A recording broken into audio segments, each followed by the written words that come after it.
Hey everyone, David C. Anderson here coming at you from the Knifecenter. And today we're taking a look at the best EDC and tactical pocket knives that you can get from Kizer in 2019. Let's check them out.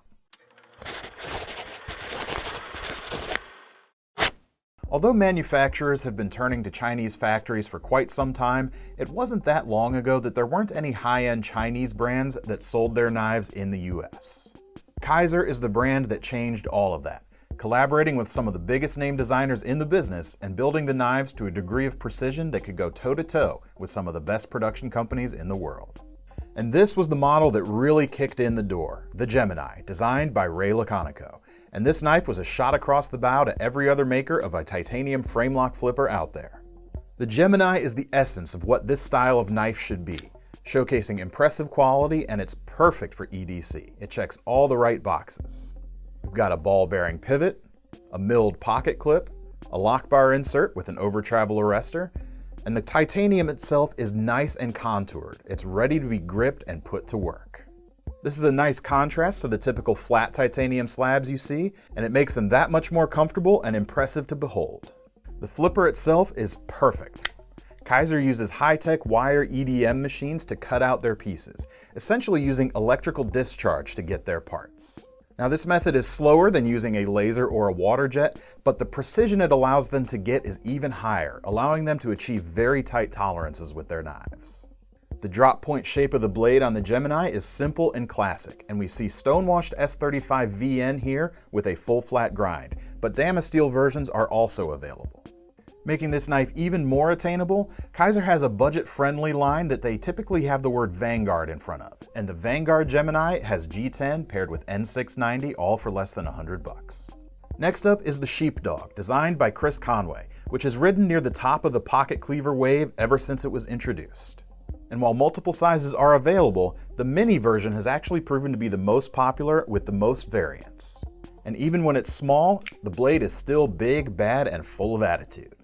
Like the Gemini, we get a sculpted titanium frame, as well as the same type of lock bar insert, a milled clip, etc. Additionally, we get a few cutouts on the front of the frame.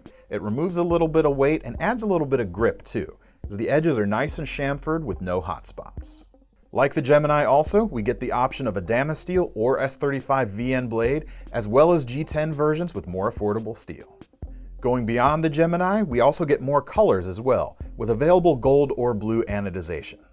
Next up, we have the Gunhammer by Daryl Ralph, and we're getting into even more advanced construction here. We have options for this clip point blade, which has a straight clip and a minor amount of recurve, but it's a pretty subtle clip. It almost gets into drop point territory. Additionally, we have an option with a heavily recurved Tonto blade with compound grinds, hollow here and flat at the front. And both of these blades feature stonewashed S35 VN steel. Now, I know I said the action on the Gemini was perfect, but somehow the Gunhammer is even better. And I think that's thanks to the weight of these blades. It has an awesome, substantial feel in the hand and a satisfying noise when you deploy it. The star feature, though, on this knife is the combination of machined straight lines and arcs on the titanium, and they form a spin on the classic diamond checkered pattern, showing precision and making them nice and grippy. We've got some cool machined arcs on the pivot itself, making it look like it's spinning, as well as the signature Daryl Ralph hoop on the flipper tab. Although this next model is available in high-end titanium and S35 VN variants, I actually prefer the Tomcat Knives designed Splinter in its affordable Vanguard version. The slender Wharncliffe blade makes it a fearsome cutter, with full flat N690 stainless steel with a stonewashed finish. This blade style is great for scoring or for other cuts where you're dragging the tip. And regulars of this channel will know that I love a stonewashed finish, especially on knives like this that you're not afraid to actually use. The natural scuff pattern means that scratches won't stand out as much when you use this on more abrasive materials. Cardboard immediately comes to mind. And speaking of cardboard, the Wharncliffe blade definitely shines here, because as you move through the range of motion of your arm, the tip's less likely to slip out of your slice, letting you cut longer strokes and get the job done quicker. The handles on this knife feature sculpted G10, either in black or the black and blue that you see on this one. And we've got a strong liner lock and a reversible clip, making the Splinter all around a great slender EDC. Now, Kizer have also tried their hand at more traditional mechanisms, but they've put their own modern twist on them. To that end here, we've got a non-locking slip joint, the Zipslip designed by Michael Vagnino, a one-hand opening folder that's perfect for jurisdictions that restrict locking mechanisms, or for those of you who prefer the simplicity of a knife with no lock. Now, in addition to an unconventional shape for a slip joint, I mentioned a modern twist, and for that we get a non-moving backspacer. They call it the Everflush system. Essentially, the slip joint leaf spring is held in place by the backspacer itself. That way it never sticks up at any point during the opening or closing. It's nice and flush the whole time. The walk and talk is a little bit on the lighter side, but it kind of needs to be to facilitate the one-hand opening with the small blade cutout. It still comes with one of my favorite things to see on a slip joint, which is a stop along its travel, but it's a little less than a true halfway stop. Now that's a nice safety measure that makes sure that the blade doesn't close too quickly, but in addition to that, we've got a nice full-size finger choil here at the heel of the blade. Not only does this allow you to get a full 4-finger grip on this knife, but because your finger's right there and the blade is non-locking, if it does accidentally disengage, it's not going to go anywhere. The Zipslip is also available in different price points, either with milled titanium and S35 VN steel, or the G10 version here with N690 steel. We've got black, blue, or orange G10 options, and they all feature a nice subtle radius for comfort in the hand. The last little detail that makes the Zipslip great for keeping a low profile is a true deep carry pocket clip set for right side carry. It rises slightly above the butt of the knife so that it'll practically disappear until you need to bring it out. Speaking of disappearing, sometimes you need a nice small knife, something that won't scare your office mates, but you don't want to sacrifice on quality either. In that case, the Nick Swan designed Microlith is what you want, a 3-finger knife that doesn't skimp where it counts.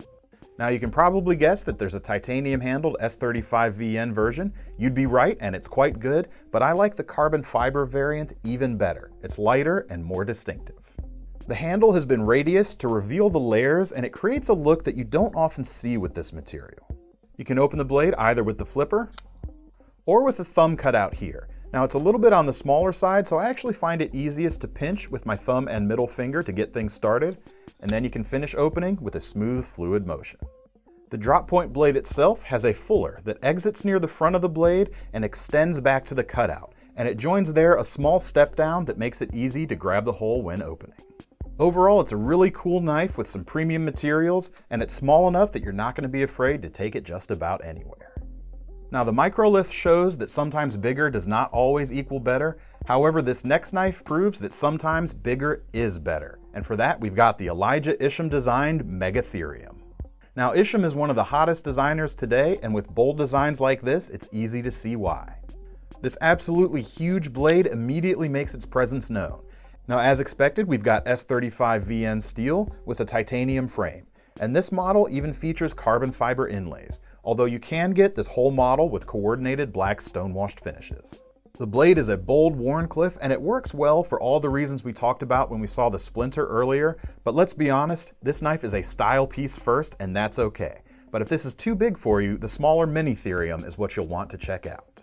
Now you can open the blade a couple of different ways. You can use the flipper tab here, which opens and then disappears into the frame. And they call this the edge below tab system, and it kind of makes this knife a folding Santoku great for kitchen uses too. With the long cutout on the blade, it can also be opened with the thumb, or with the middle finger flip if you add a little bit of wrist into it. A really cool feature we see is the subtle faceting on the titanium, which connects to some of the points on the profile of the frame. And that's an unexpected touch, and it's one of those things you only really get to appreciate when you get this knife into your hand.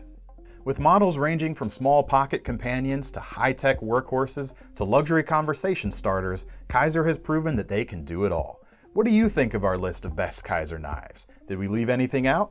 Make sure to let us know your favorite model in the comments. And in the meantime, to get your hands on one, you can click the link in the description below to head over to Knifecenter.com. And while you're there, don't forget to sign up for our Knife Rewards program too. Because as I've said time and again, if there's anything better than a new knife, it's getting free money to spend on your next one. I'm David C. Anderson, signing off from the Knife Center. See you next time. The star feature of this knife knife ho! We've also got some cool machining on the pocket clip, or the pivot. We've got some nice motion on the pocket. Can't use that. Nope. Come into the parking lot every morning. Knife ho!